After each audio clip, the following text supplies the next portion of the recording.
Welcome back. So, isa na naman panibagong araw ng pag-aaral natin ng mathematics. And today, we will discuss about quadratic inequalities. Okay? A quadratic inequality is a mathematical statement that relates a quadratic expression as either less than or greater than another. So, pag sinabi natin quadratic inequality, it mostly uses greater than o kaya ay less than. However, may instances na gumagamit din siya ng greater than or equal and less than or equal. A quadratic inequality in one variable is an inequality that contains polynomial whose highest exponent is 2. Okay? So, polynomial siya. When we say polynomial, it can be a monomial or a binomial or trinomial or a polynomial itself. However, para ma-consider na quadratic inequality, the exponent should be 2. Okay? Isa doon ay dapat merong exponent na 2. The general forms are the following, where A, B, and C are real numbers with A is greater than 0 and A is not equal to 0. Okay? So, here are some of the examples. Ito yung mga examples natin ng quadratic inequality na nakalagay or nakasulat as the general form. Okay? So, we have x squared minus 1 is greater than 0. So, x squared, this is our polynomial here with the exponent 2. Okay? So, ayan yung may exponent na 2. Then, we have here 2x squared minus 8 is less than 0. We have 3x squared minus 27. Katulad nung sabi ko sa inyo, sometimes it uses less than or equal. So, we have 3x squared minus 27 is less than or equal to 0. Then, we have negative 2x squared plus 18 is greater than or equal to 0.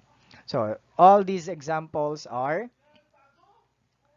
quadratic inequalities. Okay? And in solving quadratic inequalities, we should use different symbols. Okay? And these are the symbols. We have greater than. We have the symbol greater than. We have the symbol less than. We have the symbol greater than or equal. And the symbol less than or equal.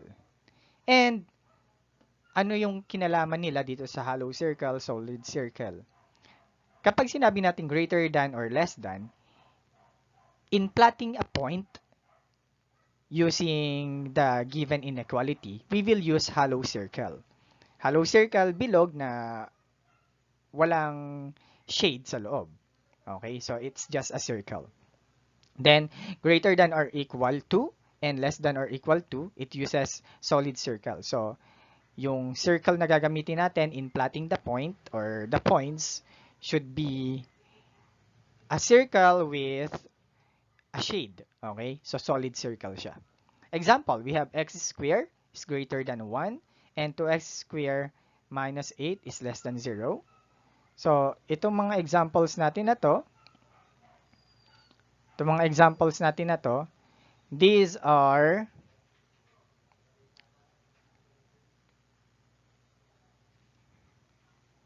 examples of quadratic inequalities that will use hollow circle.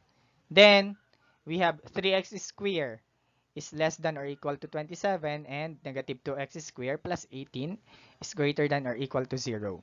So, yun naman, since it uses less than or equal o kaya naman ay greater than or equal, it will use solid circle. Okay? So, how are we going to solve quadratic inequalities? So, these are the steps in solving a quadratic inequality.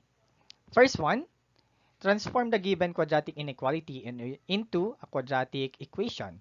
Then analyze what solution is applicable. Example, we have x squared is greater than 1. Halimbawa, ito yung quadratic inequality natin. So, for us to easily solve this one, gawin muna natin siya or let us somehow consider this as an equation. So, we have x squared equals 1. Pinaltan lang muna for the meantime yung greater than ng equal. Next, solve for the roots. So, we will solve for the roots. So, i-analyze nyo ano yung pinakang applicable na solution na madali or mabilis para ma-solve natin siya. So we have x squared equals 1. Since we have here x squared, which is a perfect square term, okay, and we have here 1, another perfect square, we can use extracting the root. Okay, kung natatandaan nyo pa yung extracting the root na solution natin ng quadratic equation. So we will just extract the root. So we have the square root of x squared is equal to the square root of 1.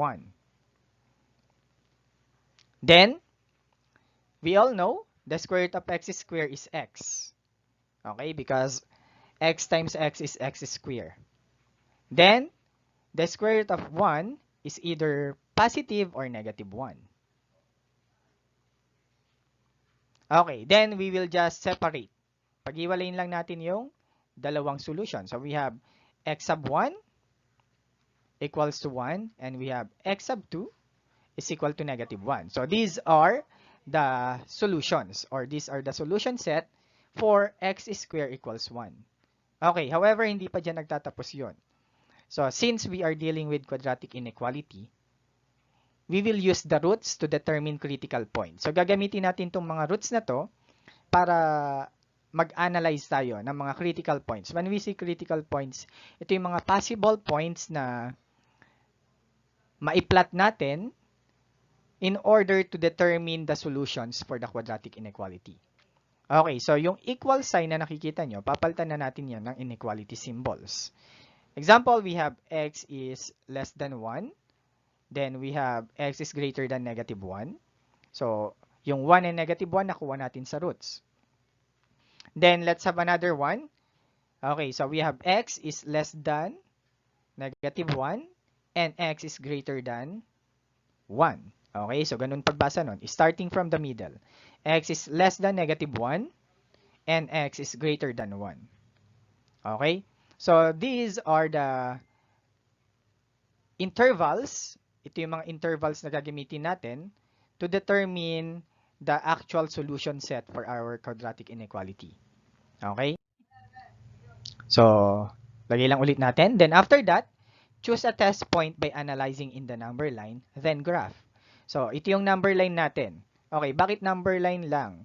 We will simply use a number line here because we just have one variable, which is x. Okay? So, example, we have x is less than 1. Okay? So, x is less than 1. So, since we have less than, we will use a hollow circle. Okay? So, lahat ng less than 1 ay papunta sa kaliwa. Okay? So, lahat lang ng numbers na papunta sa kaliwa, those are the possible solutions. Okay? So, analyze nyo muna. Hindi pa yan tapos, ha? Hindi natin basta sasabihin na yan agad. So, analyze nyo muna. Try natin. So, one number na less than sa 1 ay 0. So, ito yon. This is one number na less than sa 1. Balik tayo dun sa given. So, we have x squared is greater than 1. So, kung papalit natin tong 0, we have 0 squared is greater than 1. So, 0 times 0 is 0. 0 is greater than 1. Greater than 1 ba talaga ang 0? So, that is wrong. Mali. Therefore, dahil mali nung trinay natin, ibig sabihin, itong interval natin na x is less than 1, that is a wrong interval. So, hindi natin gagamitin yan. That is wrong. Let's try another one. X is greater than negative 1. So, ito yung negative 1 natin. Hollow circle lang ulit. Then, let's have a line here to indicate the solutions included. Okay. So, try ulit tayo. Greater than negative 1 daw. So, isa ulit sa number na greater sa kanya ay 0. Okay. Pero, napakita na natin kanina na kapag 0, wrong yung answer. Mali siya. So, try tayo. 1. Try natin yung 1. So, we have the original inequality. X squared is greater than 1. So, substitute mo. So, we have 1 squared is greater than 1. 1 times 1 is 1. Is 1 greater than 1? Hindi. Okay? So, that is wrong. Mali yun. Therefore, the interval x is greater than -1 is also wrong. This is a wrong interval as well. So, meron na lang tayong natitirang isa. We have x is less than -1 and x is greater than 1. Okay, so, plot natin yan. So, less than -1. So, -1 muna. Lahat ng less than sa -1 are all the numbers from the left. Lahat ng numbers na nasa left. So, yan yun. Check muna natin kung tama. Okay? Isa sa number na less than sa -1 ay -2. So, we have x squared is greater than 1. Then, we have -2 is greater than 1. -2 squared is greater than 1. -2 times -2 is 4. So, that is correct. 4 is greater than 1. So, tama. Meaning, tama to, itong isang solution. Check natin yung isa. Okay? We have x is greater than 1. So, ito yung 1 natin. Lahat naman ng greater sa kanya ay yung nasa kanan niya. So, we have that. Try ulit tayo. So, we have 2. Isa sa number na greater sa 1. So, we have x squared is greater than 1. Palitan natin yung x ng 2 as one of its values. So, we have 2 squared is greater than 1. 2 times 2 is 4. So, 4 is greater than 1. So, tama ulit. Therefore,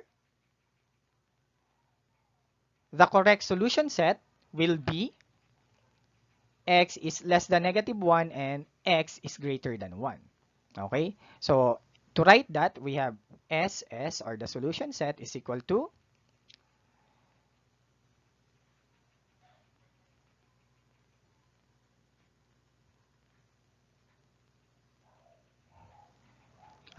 S, or the solution set is equal to the values x less than to -1 and x greater than to 1.